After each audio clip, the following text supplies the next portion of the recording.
മഹത്വപ്പെടുമാറാകട്ടെ. കർത്തൃ ശുശ്രൂഷയിലായിരിക്കുന്ന അനുഗ്രഹീതരായ ദൈവമക്കൾ, ഈ ശുശ്രൂഷയിൽ പങ്കെടുക്കുന്ന മാതാപിതാക്കൾ, സഹോദരീ സഹോദരങ്ങൾ, നിങ്ങൾക്കെല്ലാവർക്കും കർത്താവായ യേശുക്രിസ്തുവിൻ്റെ പരിശുദ്ധമായ നാമത്തിൽ ഞങ്ങളുടെ സ്നേഹവന്ദനം അറിയിക്കുകയാണ്. ദൈവസന്നിധിയിൽ ഒരുമിച്ച് കൂടി വരുവാനും തിരുവചന സത്യങ്ങളെ ധ്യാനിക്കുവാനും പഠിക്കുവാനും ഒരിക്കൽ കൂടെ ദൈവം തന്നതായ അനുഗ്രഹിക്കപ്പെട്ടതായ ഈ അവസരത്തെ ഓർത്ത് ദൈവത്തെ മഹത്വപ്പെടുത്തിക്കൊണ്ട് നിങ്ങളുടെ മുമ്പാകെ നിൽക്കുകയാണ്. കൊലോസ്യർക്ക് എഴുതിയ ലേഖനം തുടർച്ചയായി നാം ചിന്തിച്ച് പോരുകയാണ്. 2-ാം അധ്യായമാണ് നാം ഇപ്പോൾ ചിന്തിച്ചു കൊണ്ടിരിക്കുന്നത്. 2-ാം അധ്യായം അവിടെ നാം കാണുന്നത് അപ്പോസ്തലനായ പൗലോസ്ലീഹ വിശ്വാസികൾ തെറ്റിപ്പോകാതെ കർത്താവായ യേശുക്രിസ്തുവിനെ കൈക്കൊണ്ടതുപോലെ അവൻ്റെ കൂട്ടായ്മയിൽ നടക്കണം. അവനിൽ വേരൂന്നിയും ആത്മീക വർധനവ് പ്രാപിച്ചും ഉപദേശിച്ചു തന്നതിനൊത്തവണ്ണം വിശ്വാസത്താൽ ഉറച്ച് വിശ്വാസികളായിരിക്കണം. ഈ കാര്യങ്ങൾ ഓർമ്മപ്പെടുത്തുമ്പോൾ ഒരു വിശ്വാസി തെറ്റിപ്പോകുവാൻ സാധ്യതയുള്ള പല കാര്യങ്ങളുണ്ട്. ഒരു വിശ്വാസിയെ തെറ്റിക്കുവാൻ സാധ്യതയുള്ളതായ പല കാര്യങ്ങളുണ്ട്. അതെല്ലാം ഓരോന്നോരോന്നായിട്ട് അപ്പോസ്തലൻ ഓർമ്മപ്പെടുത്തുകയാണ്. കഴിഞ്ഞ ഒരു സന്ദർഭത്തിൽ നാം അത് ചിന്തിക്കുവാൻ ആരംഭിച്ചതാണ്. വിശ്വാസികളെ തെറ്റിക്കുവാൻ സാധ്യതയുള്ളതായ 3 കാര്യങ്ങൾ ഈ വേദഭാഗത്ത് നാം കാണുന്നുണ്ട്. 1 വശീകരണ വാക്ക്, 2 തത്വജ്ഞാനം, 3 ചട്ടങ്ങൾ. അതിൽ ഈ വശീകരണ വാക്ക് എന്നുള്ള ഒരു വിഷയം ചിന്തിച്ചു വന്നപ്പോഴാണ് ചില സംശയങ്ങൾ ഉയർന്നു വരികയും അങ്ങനെ നമ്മൾ സ്നാനം എന്നൊരു വിഷയത്തിലേക്ക് അങ്ങ് പോയി. ഏതാണ്ട് ഒരു 5-6 ക്ലാസ്സുകൾ ആ വിഷയത്തെക്കുറിച്ച് നാം ചിന്തിച്ചു. വശീകരണ വാക്ക് 2-ാം അധ്യായം 4-ാം വാക്യം. വശീകരണ വാക്കുകൊണ്ട് നിങ്ങളെ ചതിക്കരുത്. Fine sounding arguments. വശീകരണ വാക്ക്. 2 തത്വജ്ഞാനം. 2-ാം അധ്യായം 8-ാം വാക്യം. 2-ാം അധ്യായം 8-ാം വാക്യം. തത്വജ്ഞാനം, ഹോളോ ഫിലോസഫി. തത്വജ്ഞാനവും വെറും വഞ്ചനയും കൊണ്ട് ആരും നിങ്ങളെ കവർന്നു കളയാതിരിപ്പാൻ സൂക്ഷിക്കുകയും. എന്ന് പറഞ്ഞാൽ ഹോളോ ഫിലോസഫി പുറമേ നിന്ന് നോക്കുമ്പോൾ ഭംഗിയായി തോന്നും, പക്ഷേ ഉള്ള പൊള്ളയായിരിക്കും. അങ്ങനെയുള്ള ചില കാര്യങ്ങളൊക്കെ ഉണ്ട്.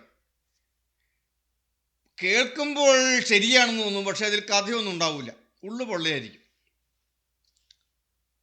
അങ്ങനെയുള്ള ചില കാര്യങ്ങളുണ്ട്. തത്വജ്ഞാനം വെറും വഞ്ചന.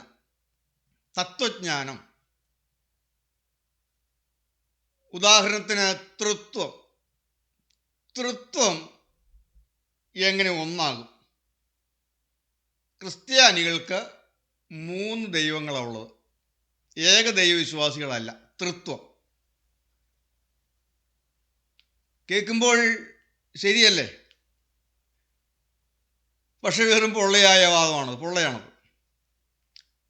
അതുപോലെ തന്നെ ബൈബിളിൽ തന്നെയുള്ളതായ ചില സംശയങ്ങൾ ഇങ്ങനെ പൊന്തി വരും. കയീന് ഭാര്യനെ എവിടെ നിന്ന് കിട്ടി? ബൈബിൾ വായിച്ച് പഠിക്കാൻ തുടങ്ങുവാണ്. ഉൽപ്പത്തി പുസ്തകം വായിച്ച് തുടങ്ങുമ്പോൾ തന്നെ ഉള്ള ഒരു സംശയമാണ്, എന്താണ് കയീന് ഭാര്യയെ എവിടെ നിന്ന് കിട്ടി? ഇതൊന്നും കാരണം ആദാമിന് 2 മക്കൾ, കായീന്, ഹാബേൽ. കയീൻ ഹാബേലിനെ അടിച്ചു കൊന്നു. അവിടുന്ന് പോയി വേറെ ഭാര്യയെ വിവാഹം കഴിക്കുന്നവരും പറയുന്നു. അപ്പോൾ അത് അവിടെ നിന്നാണ് കിട്ടിയത്. അപ്പോൾ ഈ ബൈബിളിൽ ഇതൊക്കെ വെറും ഇല്ലാത്ത കാര്യങ്ങളൊക്കെ ചുമ്മാ കഥ ഉണ്ടാക്കി വെച്ചിരിക്കുന്നതാ ഇല്ലേ? അപ്പം അങ്ങനെയുള്ളതായ ചില കാര്യങ്ങളുണ്ട്. അതുപോലെയുള്ളതായ ചില കാര്യങ്ങൾ, അതുപോലെ ബൈബിളിൽ നിന്ന് വരുന്നതായ ചില സംശയങ്ങൾ, തത്വജ്ഞാനം വെറും വഞ്ചന, ഇങ്ങനെയുള്ളതായ കാര്യങ്ങൾ പലരെയും തെറ്റിച്ച് കളയുന്നു. ഞാൻ നമ്മളെ ഉൽപ്പത്തി പുസ്തകം 1-ാം അധ്യായം സൃഷ്ടിപ്പിനെ കുറിച്ചൊക്കെ പഠിച്ചതായ സമയത്ത് ആ കാര്യങ്ങളെല്ലാം ഒന്ന് തൊട്ട് കടന്നു പോന്നിരുന്നു. നമ്മൾ ഈ ബൈബിളിൽ ഇപ്പോൾ ആദാം മരിക്കുന്നതായ സമയത്ത് ആദാമിന് ഏതാണ്ട് 600ഓളം മക്കളുണ്ടായിരുന്നെന്നാണ് പറയുന്നത്. അന്ന് ഞാൻ പറഞ്ഞിരുന്നു നിങ്ങളോട്, ആദാമിന് തന്നെ ഏതാണ്ട് 600ഓളം മക്കളുണ്ടായിരുന്നു. ഇപ്പോൾ നമ്മൾ ഓർക്കണം, ആദാം 930 സംവത്സരം ജീവിച്ചിരുന്നു. 930 സംവത്സരം ജീവിച്ചിരുന്നു. പുത്രന്മാരെയും ജനിപ്പിച്ചു. ഏതാണ്ട് 600 മക്കളുണ്ടായിരുന്നു. അപ്പോൾ ഈ 600 മക്കളുടെയും പേരും വിവരങ്ങളൊക്കെ പറയാൻ പോയി കഴിഞ്ഞാൽ ബൈബിൾ അങ്ങനെ അറിയും ഇല്ലേ?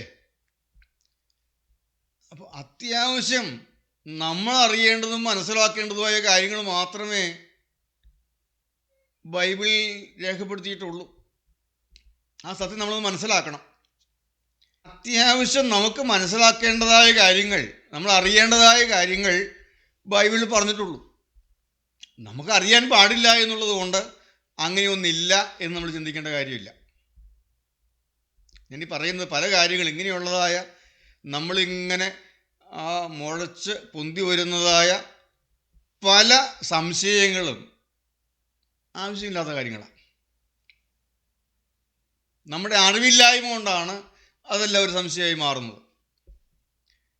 അതുകൊണ്ട് ഇങ്ങനെയുള്ളതായ തത്വജ്ഞാനവും വെറും വഞ്ചനയും കൊണ്ട്, വെറും വഞ്ചന, ആരും നിങ്ങളെ കവർന്നു കളയാതിരിക്കാൻ സൂക്ഷിച്ചു കൊള്ളുക.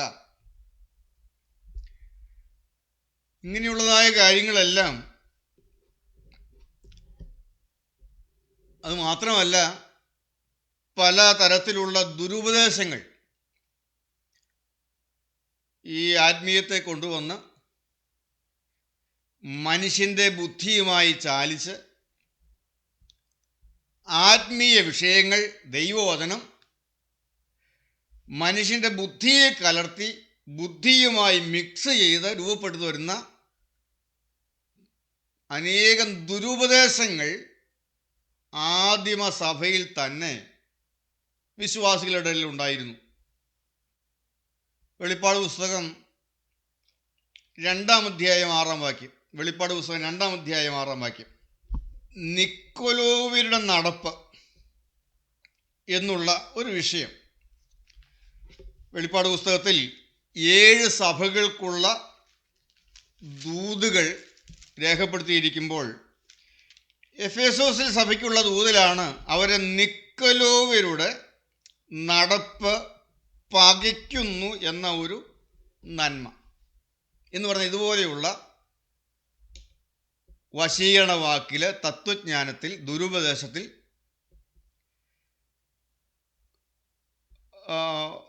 വഞ്ചനയിൽ കുടുങ്ങി നടന്ന ഒത്തിരി ആളുകൾ ആദിമസഭയിൽ ഉണ്ടായിരുന്നു, 1-ാം നൂറ്റാണ്ടിലെ സഭ. അപ്പം അങ്ങനെയുള്ളവരുടെ നടപ്പിനെ പകയ്ക്കുന്നു എന്നുള്ള ഒരു നന്മ എഫേസോസിൽ സഭയിൽ കാണുകയാണ്. അതിൻ്റെ 15-ാമത്തെ വാക്യം, വെളിപ്പാട് 2:15 അപ്പോൾ അവിടെ പറയുന്നു, പെർഗമോസിലെ സഭയ്ക്ക് ദൂത് കൊടുക്കുമ്പോൾ പറയുകയാണ്, നിക്കോലോവരുടെ ഉപദേശം കൈക്കൊള്ളുന്നവർ നിങ്ങളുടെ കൂട്ടത്തിലുണ്ട്. അപ്പോൾ ആ ദുരുപദേശത്തിൽ പെട്ടുപോയവരും ആദിമസഭയിലുണ്ട്. എന്താണ് ഈ നിക്കലോവരുടെ ഉപദേശം? ആദിമസഭയിൽ നിക്കോലോവോസ് എന്ന ഒരു ദുരുപദേശകനുണ്ടായിരുന്നു. അന്ത്യോക്യക്കാരനായിരുന്നു, യഹൂദ മതാനുസാരിയായിരുന്നു ഈ നിക്കോലോവോസ്. അന്ത്യോക്യക്കാരനായ യഹൂദ മതാനുസാരിയായ നിക്കോലോവോസ് എന്ന ഒരാൾ ആദിമസഭയിലുണ്ടായിരുന്നു. അപ്പോസ്തല പ്രവൃത്തികളുടെ പുസ്തകം 6-ാം അധ്യായം 5-ാം വാക്യം നാം വായിക്കുമ്പോൾ, മേശയിലെ ശുശ്രൂഷയ്ക്ക് വേണ്ടി തിരഞ്ഞെടുക്കപ്പെട്ട 7 പേരെക്കുറിച്ച് നാം കാണുന്നുണ്ട്. ഡീക്കൻസ്, ഇംഗ്ലീഷ് ബൈബിളിൽ അങ്ങനെ കാണുന്നു, ഡീക്കൻസ്. ആ 7 ശമ്മാശന്മാരിൽ ഒരാളായിരുന്നു ഈ അന്ത്യോക്യക്കാരനായ നിക്കോലോവോസ്. ആ വ്യക്തി പിന്നീട് ഒരു ദുരുപദേശകനായി മാറിയെന്നും അതിൻ പ്രകാരം നടന്നവരെ നിക്കോലോവോസിൻ്റെ ഉപദേശപ്രകാരം നടന്നവരെ നിക്കോലോവ്യരെന്ന് പറഞ്ഞു വന്നു എന്നുമാണ് വേദവ്യാഖ്യാതാക്കൾ ഇതിനെക്കുറിച്ച് പറഞ്ഞിരിക്കുന്നത്. അവരുടെ ഉപദേശം, ഈ നിക്കോലോവയുടെ ഉപദേശം പറയുന്നത് ഇങ്ങനെയാണ്. അവർ പറയുന്നത്, നമ്മുടെ ഈ ശരീരം എന്ന് പറയുന്നത് നശിച്ചു പോകുന്നതാണ്, നിലനിൽക്കുന്നതല്ല. നമ്മുടെ ഈ ബോഡി, ഈ ശരീരം, അത് നശിച്ചു പോകുന്നതാണ്, അത് നിലനിൽക്കുന്നതല്ല. അപ്പോൾ ഈ ശരീരം കൊണ്ട് എന്ത് ചെയ്താലും അതൊന്നും നിലനിൽക്കുന്നതല്ല, നശിച്ചു പോകുന്നതാണ്. അപ്പോൾ ഈ ശരീരം കൊണ്ട് എന്തും ചെയ്യാം. ഈ ശരീരത്തിൽ ആത്മാവുണ്ട്, ആത്മാവിനാണ് നിത്യതയുള്ളത്. ശരീരം നശിച്ചു പോകുന്നതാണ്. അതുകൊണ്ട് ശരീരം കൊണ്ട് ചെയ്യുന്നതൊന്നും ആത്മാവിനെ ബാധിക്കുകയില്ല. മനുഷ്യന് അവൻ്റെ ജഡാഭിലാഷം അനുസരിച്ച് പ്രവർത്തിക്കുന്നതിൽ ലജ്ജിക്കേണ്ടതില്ല എന്ന് പറഞ്ഞ് അസാൻമാർഗിക ജീവിതത്തിനും അഴിഞ്ഞാട്ടത്തിനുമെല്ലാം ജനത്തെ പ്രോത്സാഹിപ്പിച്ചു. എഫേസോസിൽ സഭ അവരെ പരീക്ഷിച്ച് കള്ളന്മാരെന്ന് കണ്ടു എന്നാണ് വെളിപ്പാട് 2:2 നാം വായിക്കുന്നത്. അവരെ പരീക്ഷിച്ച് കള്ളന്മാരെന്ന് കണ്ടു. അപ്പോൾ ഓരോന്നും നമ്മൾ വിവേചിക്കണം. ഓർക്കണം, സഭയിൽ ശുശ്രൂഷയ്ക്ക് വേണ്ടി ആക്കപ്പെട്ടവരാണ് പറഞ്ഞത്, ആക്കപ്പെട്ട ഒരു വ്യക്തിയാണ് പറഞ്ഞത്. അവരത് പരിശോധിച്ചു, അവരെ കള്ളന്മാർ എന്ന് കണ്ടു. വെളിപ്പാട് 2:2 വായിച്ചു. 2:2, വെളിപ്പാട് പുസ്തകം 2:2. അപ്പോസ്തോലന്മാർ അല്ലാതിരിക്കെ അപ്പോസ്തോലന്മാരെന്ന് പറയുന്നവർ അവരെ പരീക്ഷിച്ച് കള്ളന്മാരെന്ന് കണ്ടതും. അപ്പോൾ ഇങ്ങനെയുള്ളതായ കാര്യങ്ങൾ നമ്മളൊന്ന് വിവേചിക്കണം, ഒന്ന് പരീക്ഷിച്ച് അതിൻ്റെ നിജസ്ഥിതി എന്താണ് എന്ന് നാം ഒന്ന് മനസ്സിലാക്കണം. അല്ലെങ്കിൽ തെറ്റിപ്പോകുവാനുള്ളതായ സാധ്യതകളുണ്ട്. അതാണ് ഈ തത്വജ്ഞാനവും വെറും വഞ്ചനയും കൊണ്ട് നാം ആരും വിശ്വാസം വിട്ട് തെറ്റിപ്പോകുവാനായിട്ട് ഇടയാകരുത്. രണ്ടാമത്തെ കാര്യം, ഞാൻ അതൊന്ന് ക്ലിയർ ചെയ്യാൻ വേണ്ടി ഒന്ന് രണ്ട് ഉദാഹരണങ്ങൾ മാത്രം ഒന്ന് പറഞ്ഞതേ ഉള്ളൂ. കൂടുതൽ വിശദീകരണത്തിലേക്ക് പോയി ഞാൻ സമയമെടുക്കുന്നില്ല. അതുപോലെ തന്നെ പിന്നെയും പല കാര്യങ്ങളും ചിലരെല്ലാം പറയും എല്ലാ മതങ്ങളും ഒന്ന് തന്നെയാണ്, എല്ലാ പുഴകളും ഒഴുകി സമുദ്രത്തിലേക്ക് ചേരുന്നത് പോലെ എല്ലാ മതങ്ങളും ഒന്ന് തന്നെയാണ് എന്നുള്ളതായ ഉപദേശം 2 തിമോത്തിയോസിൻ്റെ ലേഖനം 3-ാം അധ്യായം നിർത്തി 2 തിമോത്തിയോസ് 3-ാം അധ്യായം അതിൻ്റെ 1 മുതൽ 5 വരെയുള്ളതായ വാക്യങ്ങൾ നമുക്കൊന്ന് വായിച്ച് കേൾക്കാം. 2 തിമോത്തിയോസ് 3-ാം അധ്യായം അതിൻ്റെ 1 മുതൽ 5 വരെയുള്ളതായ വാക്യങ്ങൾ. അന്ത്യകാലത്ത് ദുർഘട സമയങ്ങൾ വരുമെന്നറിയുക.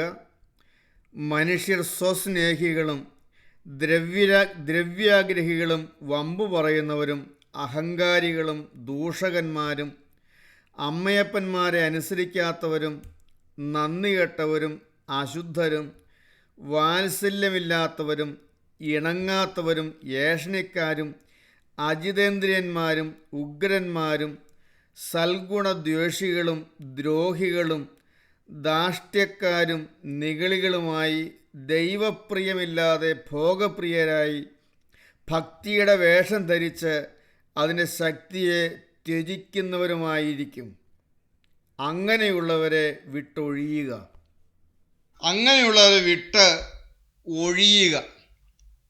ഇങ്ങനെയുള്ളതായ കാര്യങ്ങൾ ഉപദേശിക്കുകയും പറയുകയും പഠിപ്പിക്കുകയും ചെയ്യുന്നവരെ വിട്ട് ഒഴിയുക എന്നുള്ളതാണ് അപ്പോസ്തലൻ നൽകുന്നതായ ഉപദേശം. അന്ത്യകാലത്ത് ദുർഘട സമയങ്ങൾ വരും എന്ന് അറിയുക. പെന്തക്കോസ്ത് നാൾ മുതൽ ക്രിസ്തുവിൻ്റെ മടങ്ങിവരവ് വരെയുള്ളതായ കാലമാണ് അന്ത്യകാലം. അന്ത്യകാലത്തിൻ്റെ അവസാന നാളുകളിലാണ് നാം എത്തി നിൽക്കുന്നതെന്ന്. കാരണം ക്രിസ്തുവിൻ്റെ മടങ്ങിവരവ് ഏറ്റവും ആസന്നമായിരിക്കുന്ന ഒരു കാലം.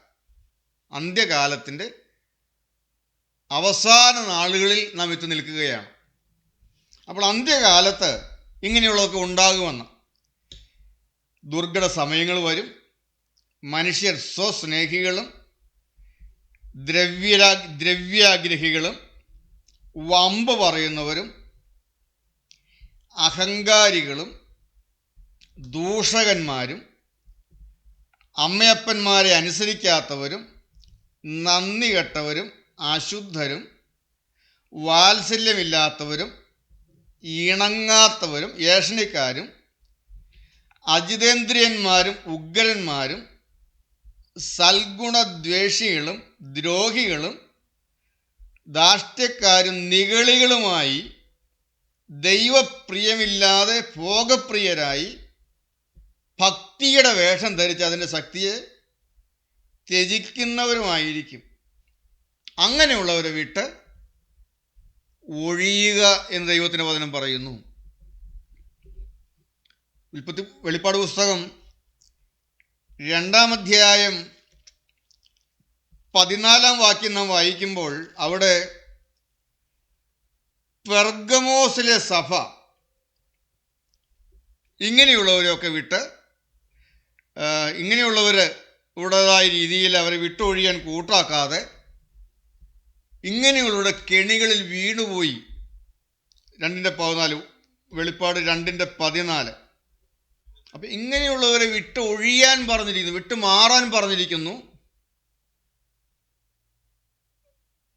അങ്ങനെയുള്ളതായ ആളുകളെ വിട്ടു മാറാതെ അവരുടെ കൂട്ടത്തിൽ കൂടിയവർ എവിടെ ഉണ്ടായിരുന്നു? പെർഗമോസിലെ സഭയിൽ ഉണ്ടായിരുന്നു. ഇങ്ങനെയുള്ളതായ കാര്യങ്ങൾ എല്ലാം ഇന്നുമുണ്ട്. നമ്മളതെല്ലാം തിരിച്ചറിഞ്ഞ് അതിൽ നിന്നെല്ലാം വിട്ടു മാറി നിൽക്കാൻ നാം ശ്രദ്ധിക്കണം, അല്ലെങ്കിൽ തെറ്റിപ്പോകാനുള്ളതായ സാധ്യതകളുണ്ട്. മൂന്നാമത്തെ കാര്യം ചട്ടങ്ങളാണ്. ചട്ടങ്ങൾ കൊലോസ്യർ 2:21. കൊലോസ്യർ 2:21. ചട്ടങ്ങൾക്ക് കീഴ്പ്പെടുന്നത് എന്ത്? പിടിക്കരുത്, തൊടരുത്, രുചിക്കരുത് എന്നുള്ളതായ ചട്ടങ്ങൾക്ക് കീഴ്പ്പെടുന്നത്. ഇതെല്ലാം ഉപയോഗത്താൽ നശിച്ചു പോകുന്നതത്രേ. ചില ചട്ടങ്ങൾക്ക് കീഴ്പ്പെട്ട് നിൽക്കരുത്, തൊടരുത്, പിടിക്കരുത്, രുചിക്കരുത് എന്നിങ്ങനെയുള്ള ചട്ടങ്ങൾ. ഈ ചട്ടങ്ങൾ നല്ലതാണ്.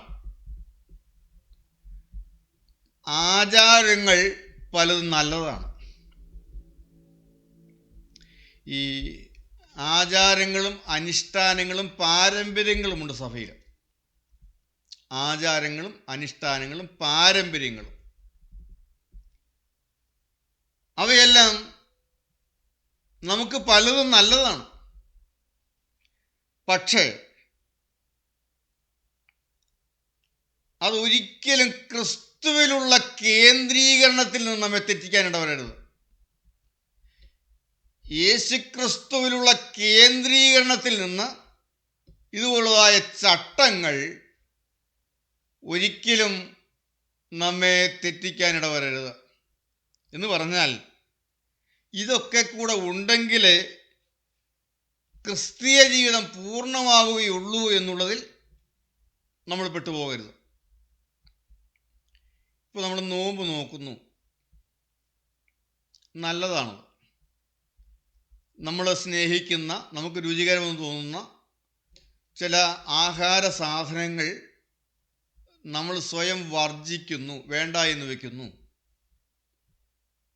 അതും നല്ലതാണ്. അതിനേക്കാൾ അധികമായി ഞാൻ എൻ്റെ കർത്താവിനെ സ്നേഹിക്കുന്നു എന്ന് തെളിയിക്കുന്നു. എന്നാൽ നോമ്പിൽ ഇറച്ചി കൂട്ടിയാൽ അവൻ ദൈവരാജ്യത്തിൽ പോവുകയില്ല എന്ന് പറഞ്ഞാൽ പറ്റുമോ? അംഗീകരിക്കാൻ പറ്റുമോ? അതുപോലെ ഞാൻ മനസ്സിലാക്കാൻ വേണ്ടി ലളിതമായിട്ട് പറഞ്ഞതേ ഉള്ളൂ, ഒരു കാര്യം പറഞ്ഞതേ ഉള്ളൂ. സഭയിലുള്ള ക്രമീകരണങ്ങളെല്ലാം നല്ലതാണ് ആ അർത്ഥത്തിൽ. എന്നാൽ അങ്ങനെ ചെയ്യാത്തവനൊന്നും ശരിയല്ല എന്ന് പറയാൻ നമുക്ക് പറ്റില്ല. അവർക്ക് നോമ്പില്ല, അവർ ദുഃഖവെള്ളിയാഴ്ച ഒരു ഇറച്ചി തിന്നവരാണ്. അത് പ്രമാണമല്ല. എന്ന് പറഞ്ഞു കഴിഞ്ഞാൽ ഇങ്ങനെയുള്ളതായ കാര്യങ്ങൾ അത് രക്ഷയ്ക്ക് ആവശ്യമുള്ള ഒന്നല്ല. രക്ഷ എന്ന് പറയുന്നത് ക്രിസ്തുവിൻ്റെ ക്രൂശിലെ യാഗത്തിൽ നമുക്ക് ലഭ്യമാണ്. പിന്നെ ചില ചട്ടങ്ങളും ക്രമീകരണങ്ങളും ചില ആചാരങ്ങളുമെല്ലാം നമ്മുടെ ആത്മീകമായ വളർച്ചയ്ക്കും യഥാസ്ഥാനപ്പെടുന്നതിനുമൊക്കെ പ്രയോജനകരമായവയാണ്. ഉപവാസവും പ്രാർത്ഥനയും അതോടൊപ്പം ചില ഭക്ഷണ സാധനങ്ങൾ വർജിക്കുന്നതുമെല്ലാം നമുക്കൊന്ന് നിൽക്കാനും ചിന്തിക്കാനും നമ്മുടെ ജീവിതത്തിലേക്ക് തിരിഞ്ഞു നോക്കാനും ഒക്കെ കിട്ടുന്നതായ നല്ല അവസരങ്ങളാണ്. അത് അങ്ങനെ പ്രയോജനപ്പെടുത്തണം. ഇനി ഇതും കൂടെ ഉണ്ടെങ്കിലേ ശരിയാകുള്ളൂ എന്ന് പറഞ്ഞാൽ, രക്ഷ കിട്ടുള്ളൂ എന്ന് പറഞ്ഞാൽ ക്രിസ്തുവിലുള്ളതായ കേന്ദ്രീകരണം അതാണ് പ്രധാനം. ഞാൻ പറഞ്ഞുകൊണ്ട് വന്നത്, തൊടരുത്, പിടിക്കരുത്, രുചിക്കരുത് എന്നിങ്ങനെയുള്ളതായ ചട്ടങ്ങൾ നല്ലതാണ്. പക്ഷേ അത് ക്രിസ്തുവിലുള്ളതായ കേന്ദ്രീകരണത്തിൽ നിന്നും നമ്മെ തെറ്റിക്കരുത്.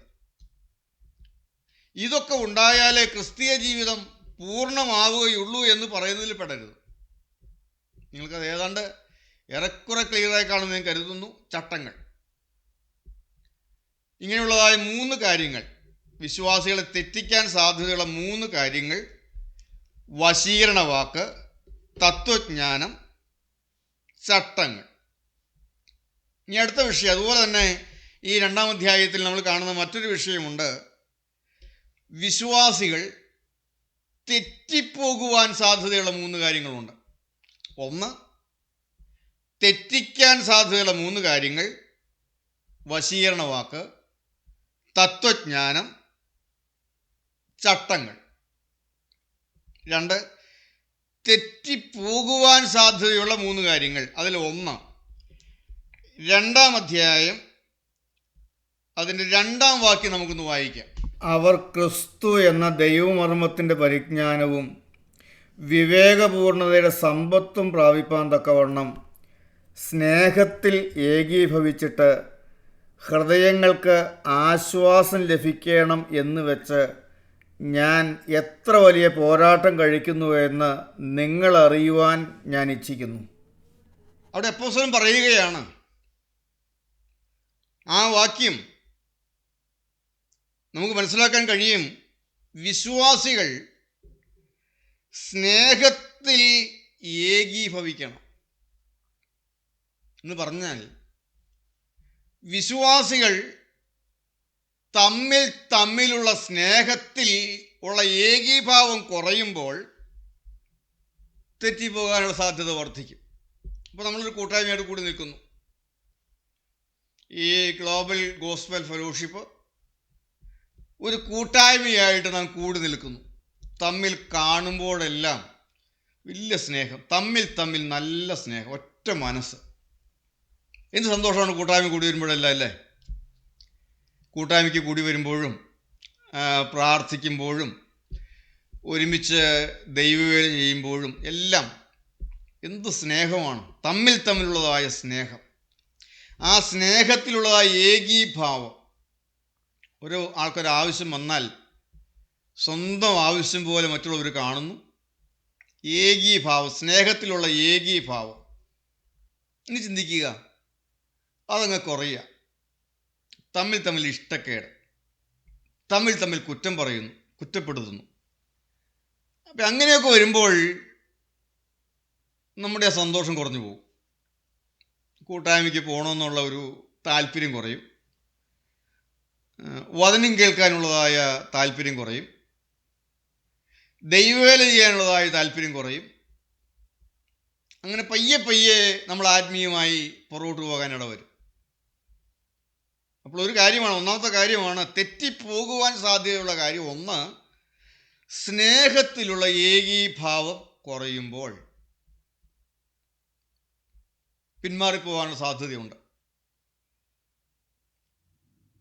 നോട്ട് ചെയ്യുക, നാം പിന്മാറിപ്പോകുവാൻ സാധ്യതയുള്ള കാര്യങ്ങൾ. ഒന്ന്, സ്നേഹത്തിലുള്ള ഏകീഭാവം കുറയുമ്പോൾ. കർത്താവേ, അപ്പോസ്തലൻ പോരാടിക്കൊണ്ട് പ്രാർത്ഥിക്കുകയാണ്, ഈ വിശ്വാസികൾ തമ്മിലുള്ളതായ സ്നേഹത്തിലുള്ള ഏകീഭാവം കുറയാനിടവരരുത്. നമ്മുടെ ഒരു പ്രാർത്ഥനാ വിഷയമായിരിക്കണം, ഭിന്നത വരാതെ. കർത്താവേ, നീ ഞങ്ങളെ കാക്കണമേ, ഐക്യത നഷ്ടപ്പെടാതെ ഞങ്ങളെ കാക്കണമേ. ഞങ്ങളുടെ ഇടയിൽ ഭിന്നത വന്ന് ഞങ്ങളാരും പിന്മാറിപ്പോകാൻ ഇടവരാതെ വണ്ണം സ്നേഹത്തിൽ ഏകീഭവിച്ച് മുന്നോട്ട് പോകാൻ നീ സഹായിക്കണം. അപ്പോസ്തലൻ പോരാടിക്കൊണ്ട് പ്രാർത്ഥിച്ചു എങ്കിൽ നമ്മുടെ ഒരു പ്രധാന പ്രാർത്ഥനാ വിഷയമായിരിക്കണം, കർത്താവേ, ഞങ്ങൾ തമ്മിലുള്ളതായ സ്നേഹത്തിലുള്ള ഏകീഭാവം കുറയാൻ ഇടവരരുത് എന്നുള്ളത്. അതുകൊണ്ടാണ് പിതാക്കന്മാർ പ്രാർത്ഥിക്കാൻ പഠിപ്പിച്ചത്. ഒന്ന് നമുക്ക് ചേർന്ന് പാടാം. ആഹ്വാനം ചെയ്യുന്നുദവിക്കെത്തുക നാഥ. ഞാൻ അത് എല്ലാവരും കൂടി ചേർന്ന് സുമായിട്ട് പറ്റിയില്ലല്ലോ. ആഹ്വാനം ചെയ്യുന്നുദവിക്കെത്തുക നാഥ, കലഹിപ്പിക്കുന്നു ഉലകത്തെ ദുഷ്ടൻ വഞ്ചനയാൽ. ആഹ്വാനം ചെയ്യുന്നുദവിക്കെത്തുക നാഥ, കലഹിപ്പിക്കുന്നുലകത്തെ ദുഷ്ടൻ വഞ്ചനയാൽ. ഭിന്നത നൃപവിധികർത്താക്കളിൽ അവനുളവാക്കി, ധാർമ്മികരെയും വീഴിപ്പാൻ വഴി നോക്കിയിടുന്നു. കർത്താവേ, നിൻ കരുണയിലെന്നെ സങ്കേതം ഞങ്ങൾക്കെങ്ങുള്ളൂ. ദുഷ്ടനെ ഞങ്ങളിൽ നിന്നോടിക്കുക നിൻ ശ്രീവായ. നമ്മൾ ഓർക്കണം, എത്ര അർത്ഥവത്താണ് ഈ പാട്ട്. നമ്മൾ ചിന്തിച്ചിട്ടുണ്ടോ? ഇതൊരു പ്രധാന പ്രാർത്ഥനാ വിഷയമായിരുന്നു. പിതാക്കന്മാരുടെ ഒരു പ്രധാന പ്രാർത്ഥനാ വിഷയമായിരുന്നു. സ്നേഹത്തിലുള്ള ഏകീഭാവം കുറഞ്ഞാൽ വിശ്വാസികൾ വീണുപോകും, തളർന്നു പോകും, പിന്മാറിപ്പോകും. അതുകൊണ്ട് പിതാക്കന്മാർ കർത്താവിനോട് ആഹ്വാനം ചെയ്യുകയാണ്, കർത്താവെ ഞങ്ങളെ സഹായിക്കണമേ, എപ്പോഴും ഞങ്ങളെ അടുക്ക് വന്ന് ഞങ്ങളെ സഹായിച്ചുകൊണ്ടിരിക്കണമേ. ആഹ്വാനം ചെയ്യുന്ന ഉദവിക്ക് എത്തുക നാഥ. ഞങ്ങൾ ആഹ്വാനം ചെയ്യുകയാണ്, അപേക്ഷിക്കുകയാണ്, വിളിച്ചപേക്ഷിക്കുകയാണ്. കർത്താവെ ഞങ്ങളുടെ ഉദവിക്കായി ഞങ്ങളുടെ അരികിൽ കടന്നു വരണമേ. ആഹ്വാനം ചെയ്യുന്ന ഉദവിക്ക് എത്തുക നാഥ. കലഹിപ്പിക്കുന്നു ഉലകത്തെ ദുഷ്ടൻ വഞ്ചനയാൽ.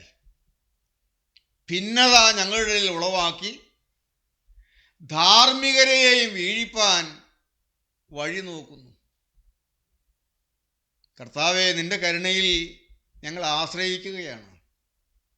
ഈ ദുഷ്ടന്റെ വഞ്ചനയാൽ ഞങ്ങളുടെ ഇടയിൽ ഭിന്നതയുണ്ടാക്കി തകർത്തിടയാൻ നോക്കുന്ന ദുഷ്ടന്റെ കെണികളിൽ ഞങ്ങളാരും അകപ്പെട്ടു പോകാതിരിപ്പാൻ നീ ഞങ്ങളെ സൂക്ഷിക്കണം. അതാണ് പ്രാർത്ഥന. തമ്മിലുള്ള സ്നേഹത്തിൽ ഏകീഭാവം കുറഞ്ഞു പോകാനുള്ള വരരുത്.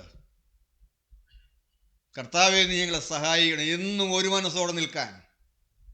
തമ്മിലുള്ളതായ സ്നേഹം നാൾക്കുനാൾ വർദ്ധിച്ചു വരുന്ന അനുഭവം നീ ഞങ്ങൾക്ക് തരണം. സ്നേഹത്തിലുള്ള ഏകീഭാവം കുറയുമ്പോൾ, രണ്ടാമത്തെ കാര്യം 2-ാം വാക്യത്തിൽ തന്നെയുണ്ട്. സ്നേഹത്തിൽ ഏകീഭവിച്ചിട്ട് ഹൃദയങ്ങൾക്ക് ആശ്വാസം ലഭിക്കണമെന്ന് വെച്ച് ഞങ്ങൾ എത്ര വലിയ പോരാട്ടം കഴിക്കുന്നുവെന്ന് നിങ്ങൾ അറിയുവാൻ ഞാൻ ഇച്ഛിക്കുന്നു. ഹൃദയ ആശ്വാസം കുറയുമ്പോൾ പിന്മാറിപ്പോകാൻ സാധ്യതയുണ്ട്. 2, ഹൃദയാശ്വാസം കുറയുമ്പോൾ നമ്മൾ നിരാശപ്പെട്ടിരിക്കുമ്പോഴാണ് തെറ്റിക്കാൻ ഏറ്റവും എളുപ്പം, തെറ്റിപ്പോകാൻ ഏറ്റവും സാധ്യതയുള്ളത്. അതുകൊണ്ട് പത്രോസ് അതിനുവേണ്ടിയും പ്രാർത്ഥിക്കുകയാണ്. എപ്പോഴും ഹൃദയാശ്വാസം വർദ്ധിച്ചുകൊണ്ടിരിക്കണം എന്ന് പറഞ്ഞാൽ, ഇപ്പോൾ നമ്മൾ ഈ ബൈബിൾ ക്ലാസ്സിൽ പങ്കെടുത്തുകൊണ്ടിരിക്കുന്നു.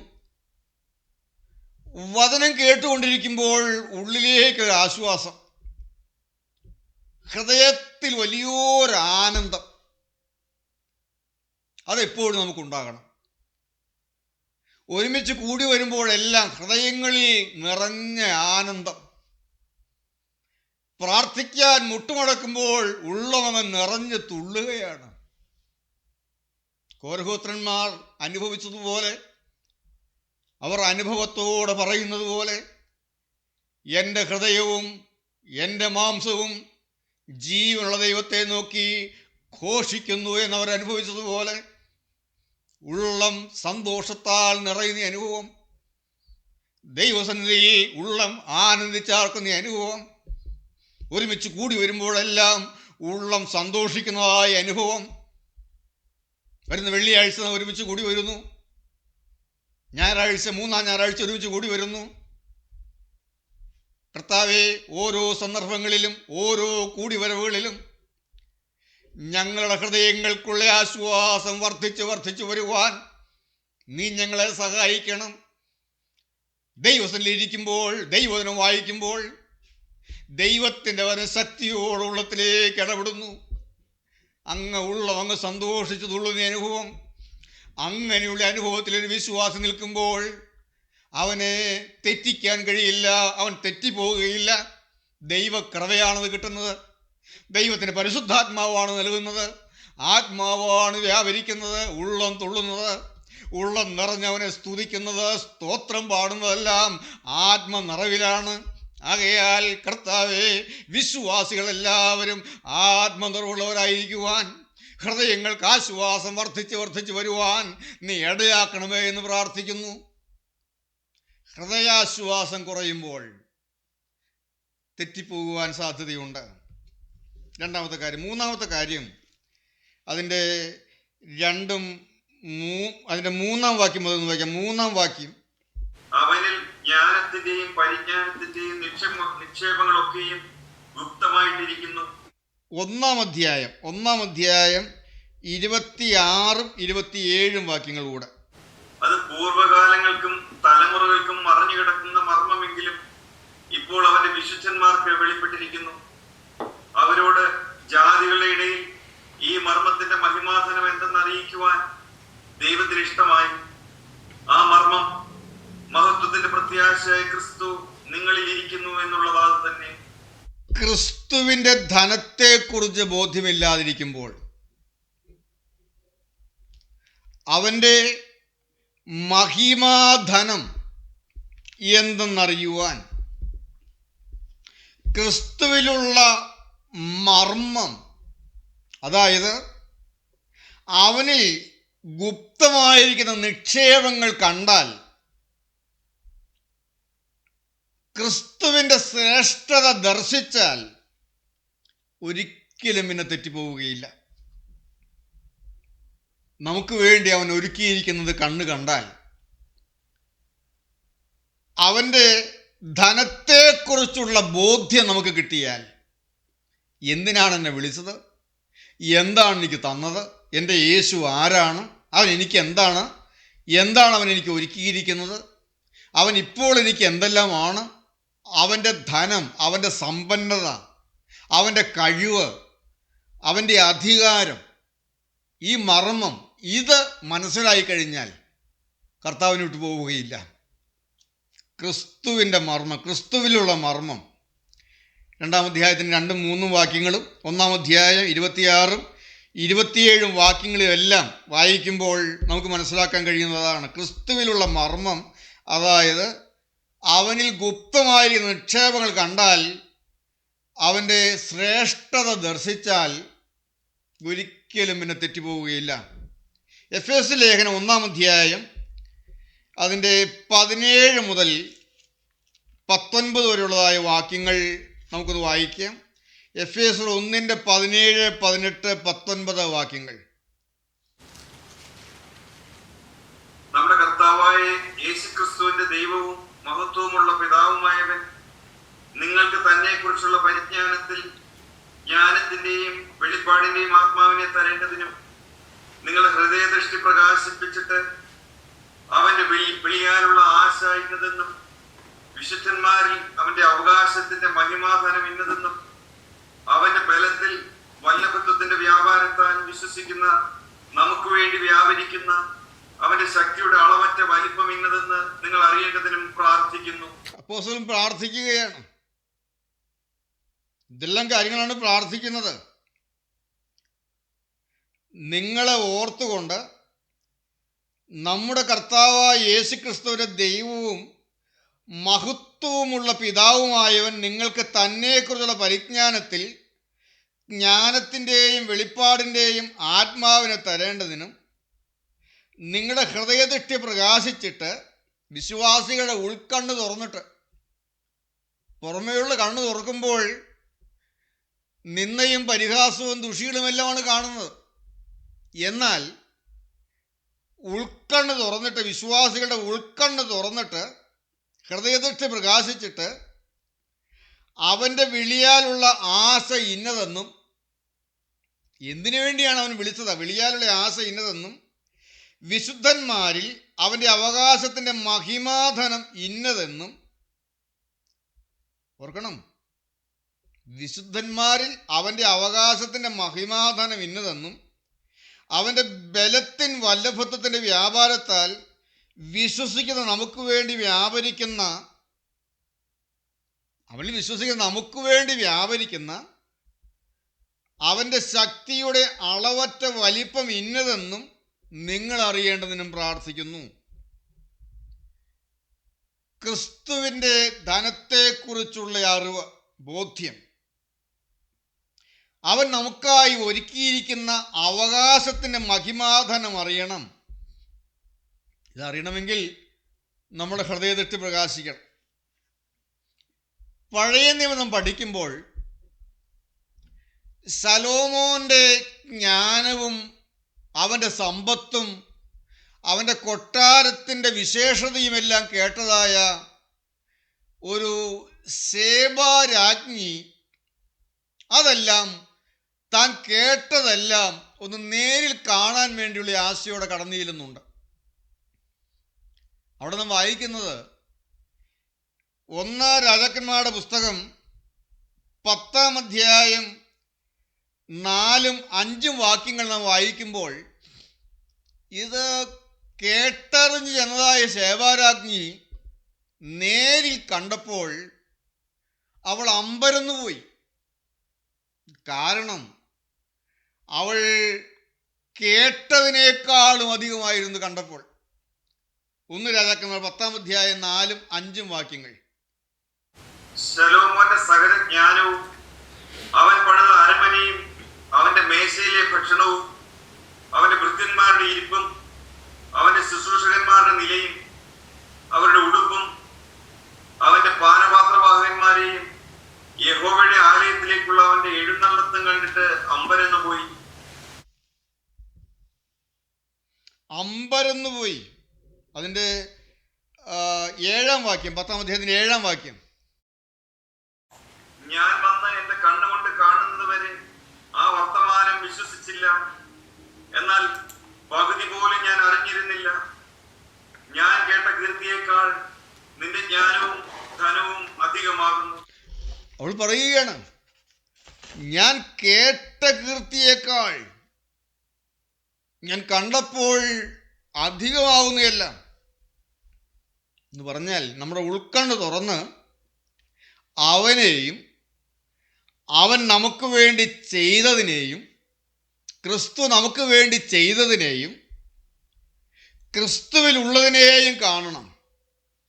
അത് കണ്ടാൽ പിന്നെ നാം ഒരിക്കലും തെറ്റിപ്പോവുകയില്ല.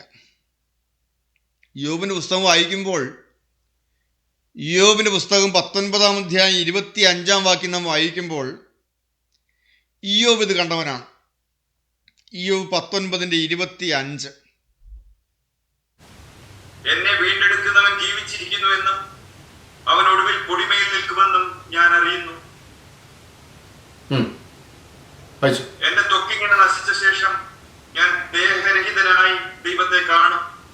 ഞാൻ തന്നെ അവനെ കാണും, അന്യനല്ല. എന്റെ സ്വന്തം കണ്ണവനെ കാണും. ഇയ്യോബ് തൻ്റെ കഷ്ടതയുടെ ഏറ്റവും പാരമ്യത്തിലെത്തി നിൽക്കുകയാണ്. തൻ്റെ സമ്പത്തെല്ലാം നഷ്ടപ്പെട്ടു, മക്കൾ കൊല്ലപ്പെട്ടു, തൻ്റെ ശരീരം ഉച്ചി മുതൽ ഉള്ളങ്കാൽ വരെ വല്ലാത്ത പരുക്കളാൽ ബാധിച്ചു. ചാരത്തിലിരുന്നു കൊണ്ട് ഓട്ട് കഷ്ണം കൊണ്ട് വ്രണം ചൊറിഞ്ഞുകൊണ്ടിരിക്കുന്നു. തൻ്റെ പ്രാണസഖിയായ ഭാര്യ വരെ തള്ളിപ്പറയുന്നു. അവളുടെ ശബ്ദം തൻ്റെ വിശ്വാസത്തിനെതിരെ മുഴങ്ങുന്നു. നീ നിന്റെ വിശ്വാസവും പിടിച്ചുകൊണ്ടിരിക്കാൻ ഇനിയും നാണമാകില്ലേ? നിന്റെ ദൈവത്തെ തള്ളിപ്പറഞ്ഞു പോയി ചത്തുകളക എന്ന് സ്വന്തം ഭാര്യ വരെ നിന്ദിക്കുന്നു, തള്ളിക്കളയുന്നു, വെറുപ്പോടെ കാണുന്നു, അറപ്പോടെ കാണുന്നു. ശരീരത്തിലേക്ക് അവൻ നോക്കുമ്പോൾ അഴുകിപ്പോയിക്കൊണ്ടിരിക്കുന്നതായ ശരീരം, അതിന് നടുവിൽ ഇയ്യോബ് തൻ്റെ ശരീരത്തിലേക്ക് നോക്കിക്കൊണ്ട് പറയുകയാണ്, എൻ്റെ ത്വക്ക് ഇങ്ങനെ നശിച്ച ശേഷം ഞാൻ ദേഹരഹിതനായി എന്നാണ് നാം വായിച്ചത്. അത് നമ്മുടെ മലയാളം പരിഭാഷയിൽ വന്നതായൊരു തെറ്റാണ്. അതിന് ശരിയായ പരിഭാഷ ദേഹസഹിതനായി ഞാൻ അവനെ കാണുമെന്നാണ്. അന്യൻ്റെ കണ്ണുകൊണ്ടല്ല, എൻ്റെ സ്വന്തം കണ്ണുകൊണ്ട് തന്നെ ഞാൻ കാണും. അവൻ്റെ ഉൾക്കണ്ണ് തുറന്ന് കണ്ടതായ കാഴ്ച എന്താണ് അവൻ കണ്ടത്? എൻ്റെ വീണ്ടെടുപ്പുകാരൻ ജീവിച്ചിരിക്കുന്നു എന്നും അവനൊടുവിൽ പൊടിമേൽ നിൽക്കുമെന്നും ഞാൻ അറിയുന്നു. എൻ്റെ വീണ്ടെടുപ്പുകാരൻ ഈ മണ്ണിലേക്ക് ഇറങ്ങി വരുന്ന ഒരു ദിവസമുണ്ട്. എൻ്റെ ത്വക്കിങ്ങനെ നശിച്ചു കൊള്ളട്ടെ, എൻ്റെ വീണ്ടെടുപ്പുകാരൻ എന്നെ ചേർക്കാൻ കടന്നു വരുമ്പോൾ അവൻ തരുന്നതായ തേജസ്സിൻ്റെ ശരീരം അണിഞ്ഞുകൊണ്ട് ഞാൻ അവനെ കാണും. ഈ അല്പായുസിലല്ല അവൻ ആശ വെച്ചത്. അവൻ്റെ ഉൾക്കണ്ണ് തുറന്ന് ഹൃദയദൃഷ്ടി പ്രകാശിച്ചിട്ട് ക്രിസ്തുവിൻ്റെ മഹിമാധനത്തെക്കുറിച്ച് അവൻ കാഴ്ചയുള്ളവനായിരുന്നു. ഇത് കണ്ടതായി പിതാക്കന്മാര് ധ്യാനിച്ചു. എന്താണ് അവർ ധ്യാനിച്ചത്? ഉന്നത രാജ്യമതും ശാശ്വത ജീവിതവും നിർമ്മലരാർജിക്കും. സത്തമ മശിഹ ഭക്തന്മാർ അർഹിക്കുന്ന മഹാഭാഗ്യം. ഒരു കണ്ണുകൊണ്ടും ഇത് കണ്ടിട്ടില്ല. ഒരു കണ്ണുകൊണ്ടും അവൻ എനിക്ക് വേണ്ടി ഒരുക്കിയിരിക്കുന്ന അത്ര മനോഹരമായ ഒന്ന് കണ്ടിട്ടില്ല. ഇതുവരെയും ഒരു മനുഷ്യൻ്റെയും ചെവി കൊണ്ട് അത്രയും മനോഹരമായ ഒരു കാര്യത്തെക്കുറിച്ച് കേട്ടിട്ടില്ല. ഇതുവരെയും ഒരു മനുഷ്യൻ്റെയും ഹൃദയത്തിൽ പോലും അത്ര മനോഹരമായ ഒന്ന് ചിന്തിച്ചിട്ടില്ല എന്ന് പിതാക്കന്മാരെ ധ്യാനിച്ചു. നമുക്ക് ആ ഗീതം ഒന്ന് പാടാം. ഉന്നത രാജ്യമതും ശാശ്വത ജീവിതവും. ഉന്നത രാജ്യമതും ശാശ്വത ജീവിതവും നിർമ്മലരാർജിക്കും. സത്വമശിഹ ഭക്തന്മാർ അർഹിക്കുന്ന മഹാഭാഗ്യം.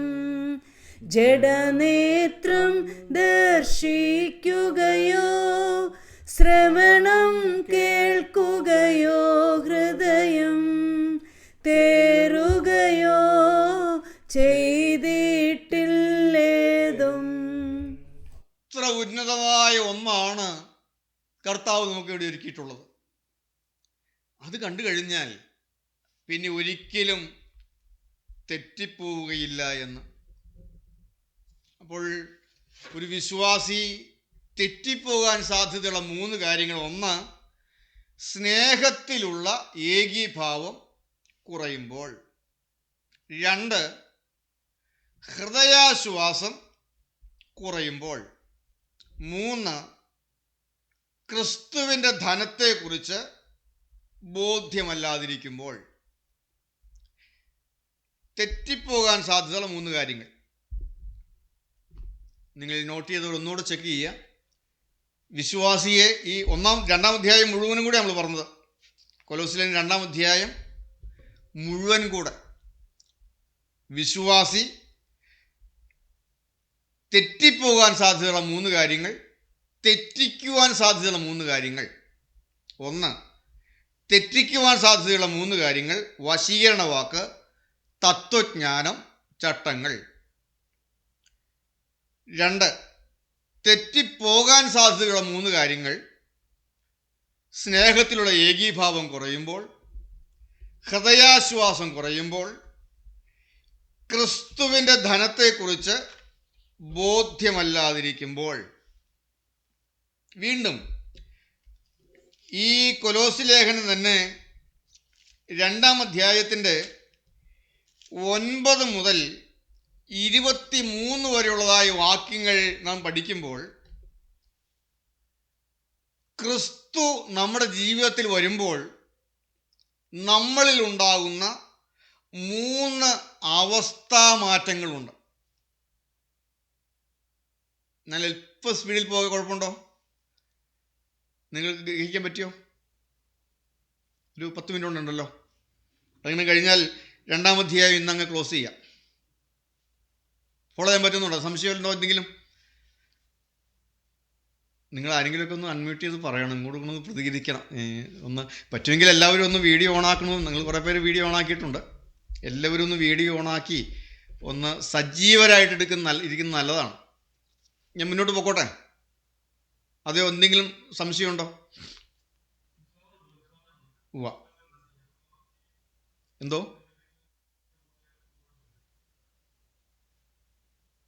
അടുത്ത പോയിന്റിലേക്ക് പോയിക്കോട്ടെ? ഞാനിവിടെ അല്പം ഞാനൊരു ഇച്ചിരി വെയിൽ തട്ടണം മേത്തേക്കല്ലേ? വീഡിയോ പ്രയാസമുണ്ടോ നിങ്ങൾക്ക്?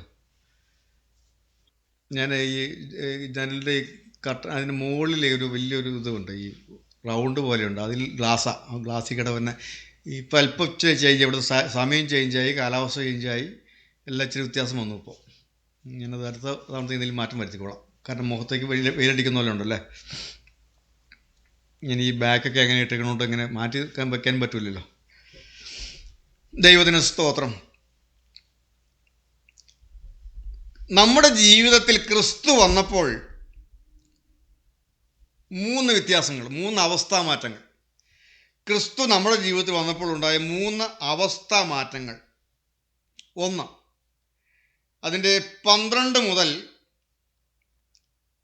15 വരെയുള്ളതായ വാക്യങ്ങൾ. 12 മുതൽ 15 വരെയുള്ള വാക്യങ്ങൾ.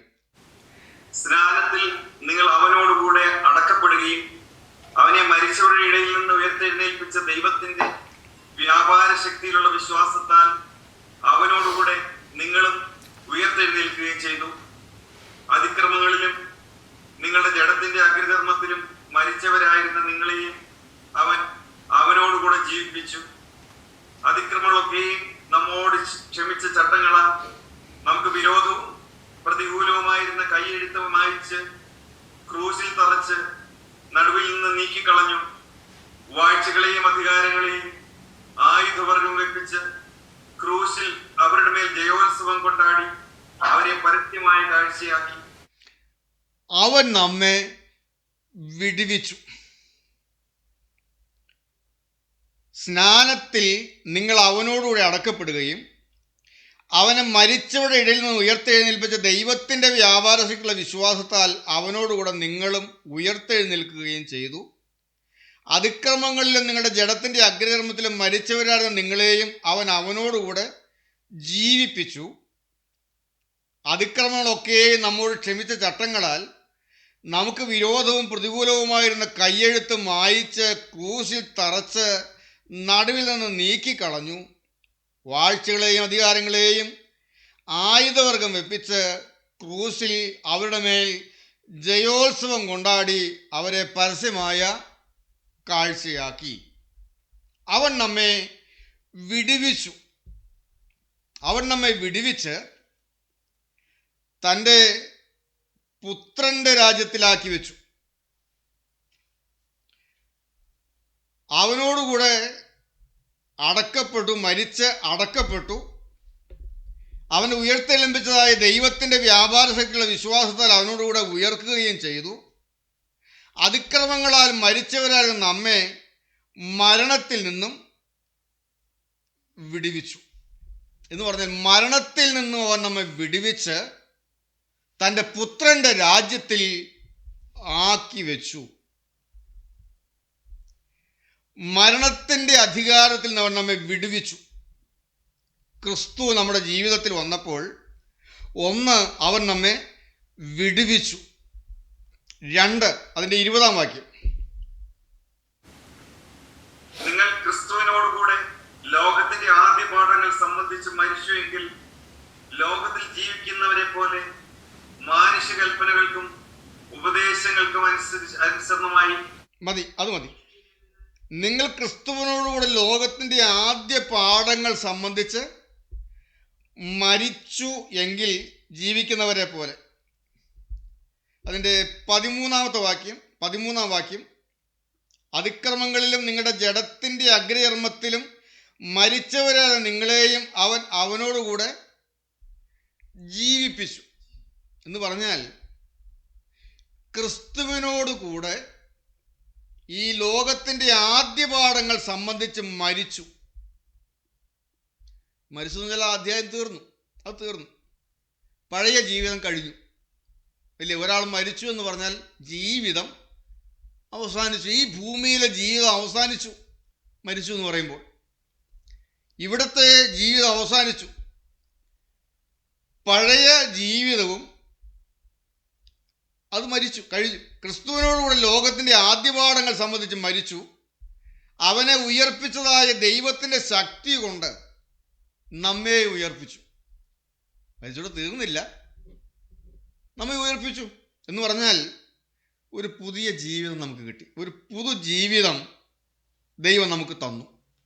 അതാണ് എഫേസ്യർ 2:1 മുതൽ 7 വരെയുള്ളതായ വാക്യങ്ങളിൽ നാം കാണുന്നത്, ഞാനതും നമുക്കെല്ലാം അറിയാവുന്നതായ ഒരു വേദഭാഗമായതുകൊണ്ട് ഞാൻ വിവരിക്കുന്നില്ല. എഫേസ്യർ 2:1 മുതൽ 7 വരെയുള്ള വാക്യങ്ങൾ, അതിക്രമങ്ങളിലും പാപങ്ങളിലും മരിച്ചവരായിരുന്നു നിങ്ങളെയും അവൻ ഉയർപ്പിച്ചു. അവയിൽ നിങ്ങൾ മുമ്പേ ഈ ലോകത്തിൻ്റെ കാലഗതിയെയും ആകാശത്തിലെ അധികാരത്തിനും അനുസരണക്കേടിൻ്റെ മക്കളിൽ ഇപ്പോൾ വ്യാപരിക്കുന്ന ആത്മാവിനും അധിപതിയായവനെയും അനുസരിച്ച് നടന്നു. അവരുടെ ഇടയിൽ നാം എല്ലാവരും മുമ്പേ നമ്മുടെ ജഡമോഹങ്ങളിൽ നടന്നു, ജഡത്തിനും മനോവികാരങ്ങൾക്കും ഇഷ്ടമായത് ചെയ്തും കൊണ്ട് മറ്റുള്ളവരെ പോലെ പ്രകൃതിയാൽ കോപത്തിൻ്റെ മക്കളായിരുന്നു. കരുണാസമ്പന്നനായ ദൈവമോ നമ്മെ സ്നേഹിച്ച മഹാസ്നേഹ നിമിത്തം അതിക്രമങ്ങളാൽ മരിച്ചവരാൽ നമ്മെ ക്രിസ്തുവിനോടുകൂടെ ജീവിപ്പിക്കുകയും ഒരു പുതുജീവൻ തന്നു. രണ്ടാമത്തെ കാര്യം, പുതുജീവൻ നൽകി. മൂന്നാമത്തെ കാര്യം, അതിൻ്റെ 23 വാക്യം, കൊലോസ്യർ 2:23. പഴയകാല ജീവിതത്തിൽ പഴയ ചട്ടങ്ങൾ, പഴയ പ്രമാണങ്ങൾ, അതെല്ലാം ലോകത്തിൻ്റെ കാതഗതിക്കത്തുള്ളതായ ജീവിതം, അതിലെ ചട്ടങ്ങളും ഇതൊന്നും കഴിഞ്ഞകാല പഴയ ജീവിതവും അതിലെ ചട്ടങ്ങളും ജഡാഭിലാഷം അടക്കുവാൻ മതിയായതായിരുന്നില്ല. എന്നാൽ ക്രിസ്തുവിലുള്ള ജീവിതം ജഡാഭിലാഷം അടക്കുവാൻ പ്രയോജനം ചെയ്യുന്നു. എന്ന് പറഞ്ഞാൽ ഒരു ജയജീവിതം എനിക്ക് കിട്ടി, ഒരു ജയജീവിതം കിട്ടി. 2-ാം അധ്യായത്തിൻ്റെ 9 മുതൽ അതിൻ്റെ 8 മുതൽ ഒടുവിൽ വരെയുള്ളതായ വാക്യങ്ങൾ, ഈ 2-ാം അധ്യായത്തിൻ്റെ ആ മുഴുവൻ ഭാഗവുമെല്ലാം നാം നോക്കുമ്പോൾ, ഞാൻ നിങ്ങൾ ഇന്ന് എന്തായി മാറി? അവനോടുകൂടെ മരിച്ചു, സ്നാനത്താൽ അവനോടുകൂടെ മരിച്ചു, അടക്കപ്പെട്ടു, ഉയർത്തെഴുന്നേറ്റു. നാം മരണത്തിൻ്റെ ആ അധിപതിയായവന് അടിമയായിരുന്നു. ആ മരണത്തിന് അധിപതിയായവനിൽ അടിമയായിരുന്ന നാം, അവൻ നമ്മെ വിടുവിച്ചു. അവൻ നമുക്കൊരു വിടുതൽ തന്നു. നാം ക്രിസ്തുവിലായപ്പോൾ, ഒരു മാനസാന്തരം കിട്ടിയപ്പോൾ അവൻ നമ്മെ വിടുവിച്ചു. മരണത്തിൻ്റെ രാജ്യത്തിൽ നിന്നും, മരണത്തിൻ്റെ അധികാരത്തിൽ നിന്നും അവൻ നമ്മെ വിടുവിച്ചു. പാപത്തിൻ്റെ അടിമത്തത്തിൽ അവൻ നമ്മെ വിടുവിച്ചു. അവൻ നമുക്കൊരു മോചനം തന്നു. അവൻ നമ്മെ വിടുവിച്ചു. നമ്മെ വിടുവിച്ചവൻ നമുക്കൊരു പുതിയ ജീവിതം തന്നു, ഒരു പുതുജീവിതം തന്നു. ഇന്ന് പലതിലും പരാജയപ്പെട്ട് കിടന്നവരായ നാം ഇന്ന് ജയാളികളായി തീർന്നു, ജയജീവിതം നയിക്കുന്നു. അവൻ നമുക്ക് ഒരു ജയജീവിതം തന്നു. ഞാനിപ്പോൾ ഈ വാക്കുകൾ ഇവിടെ നിർത്തുകയാണ്. ക്രിസ്തു നമ്മുടെ ജീവിതത്തിൽ വന്നപ്പോൾ നാം വേറെ ഒരു വഴിക്കും ഒന്നും ചെയ്തിട്ടല്ല, യേശു നമ്മുടെ ജീവിതത്തിൽ വന്നു. നാം ക്രിസ്തുവിൻ്റെ വകയായി മാറി, യേശു ഉള്ളവരായി നാം മാറി. ക്രിസ്തു നമ്മുടെ ജീവിതത്തിൽ വന്നപ്പോൾ എന്താണ് നമ്മുടെ ജീവിതത്തിൽ നടന്നത്? അവൻ നമ്മെ വിടുവിച്ചു. Release from the kingdom of death. മരണത്തിൻ്റെ രാജ്യത്തിൽ നിന്ന്, മരണത്തിൻ്റെ അധികാരത്തിൽ നിന്ന് അവൻ നമ്മെ റിലീസ് ചെയ്തു, വിടുവിച്ചു. അവൻ നമ്മെ വിടുവിച്ചു. അവൻ നമുക്കൊരു പുതിയ ജീവിതം തന്നു. പഴയത് കഴിഞ്ഞു പോയി, അത് പുതുതായി തീർന്നിരിക്കുന്നു. ഒരു പുതിയ ജീവിതം തന്നു. അവനൊരു ജയജീവിതം തന്നു. ഒരു കാലത്ത് അടിമപ്പെട്ടുത്തിരുന്ന പല കാര്യങ്ങളും, പല തൊടരുത്, നോക്കരുത് ഒക്കെ പ്രമാണങ്ങൾ, ചട്ടങ്ങൾ അങ്ങ് കടിച്ചു പിടിച്ച് നടന്നൊരു കാലമുണ്ട്. കണ്ണടച്ചു നടന്നൊരു കാലമുണ്ട്. എന്നാൽ ഇന്ന് കണ്ണടയ്ക്കേണ്ടിയൊന്നും വരുന്നില്ല. ഒരു പാപമകത്തേക്ക് കയറി വരാതെ വേണം ജയജീവിതം കിട്ടുന്നു. ഞാൻ ജഡത്തിൻ്റെ പല ചട്ടങ്ങൾ കൊണ്ട് പലതിൻ്റെ പേരിലൊക്കെ ആ പ്രമാണങ്ങൾ, ചട്ടങ്ങൾ, രുചിക്കരുത്, തൊടരുത്, നോക്കരുത് എന്നുള്ളതായ ചട്ടങ്ങൾ, ഇതിനൊക്കെ കീഴ്പ്പെട്ട് നടന്നൊരു കാലമുണ്ട്. പക്ഷേ ഇപ്പോൾ എന്തെല്ലാം പാപത്തിൻ്റെ സാഹചര്യങ്ങൾ മുന്നിൽ വന്നാലും അതിൽ പെട്ടുപോകാതെ കൊണ്ട് എൻ്റെ കർത്താവിനെ ജയത്തോടെ നടത്തുന്നു. അതാണ് ആത്മാവിലുള്ള ക്രിസ്തീയ ജീവിതം.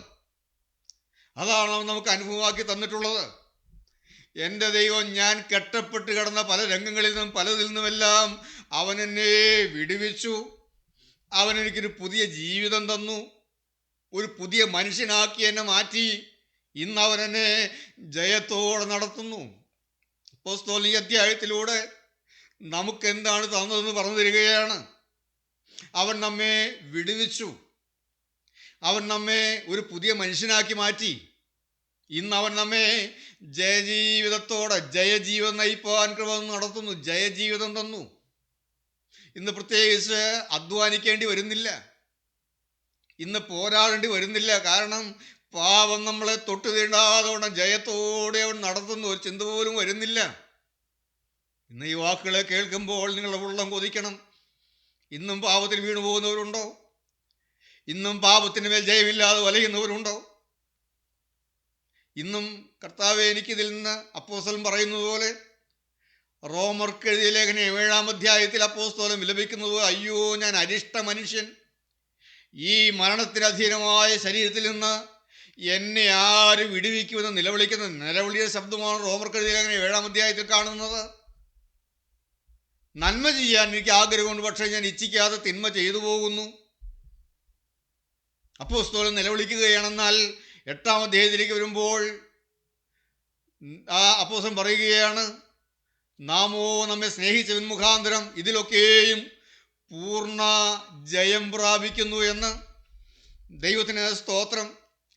ജയജീവിതം അനുഭവിക്കുന്നു എന്ന്, അവൻ നമ്മിൽ ഈ ഒരു വലിയൊരു വ്യത്യാസം തന്നു എന്ന്, ഇന്ന് അവൻ എന്നെ ജയത്തോടെ നടത്തുന്നു എന്ന്, ഒരു കാലത്ത് ഞാൻ പരാജയപ്പെട്ട രംഗങ്ങളിലെല്ലാം ഇന്ന് ജയം തരുന്നു എന്ന്.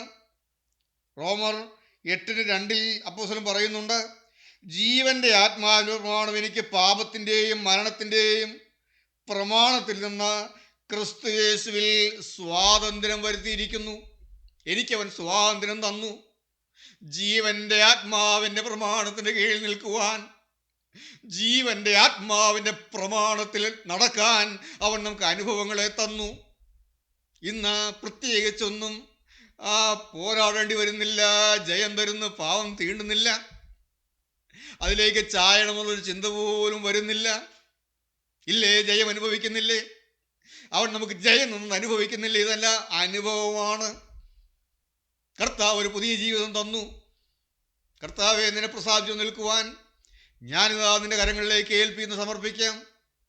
സ്നേഹനിധിയായ ഞങ്ങളുടെ ദൈവമേ, സ്വർഗീയ പിതാവേ, അടിയങ്ങൾക്ക് നൽകി തന്ന ഈ അനുഗ്രഹിക്കപ്പെട്ട അവസരത്തിനായി സ്തോത്രം.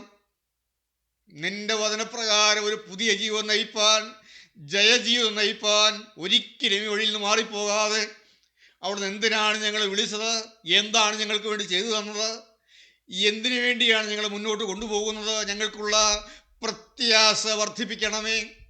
ഒരിക്കലും ഈ വഴിയിൽ നിന്ന് മാറിപ്പോകാതെ ദൈവകൃപയിൽ വളർന്നു വരുവാൻ, ഒന്നിലും കർത്താവെ ഞങ്ങൾ ചതിക്കപ്പെട്ടു പോകാതെ ഞങ്ങളെ സൂക്ഷിക്കുവാൻ ഞങ്ങളിത് അവിടുത്തെ കരങ്ങളിലേക്ക് ഏൽപ്പിക്കുന്നു.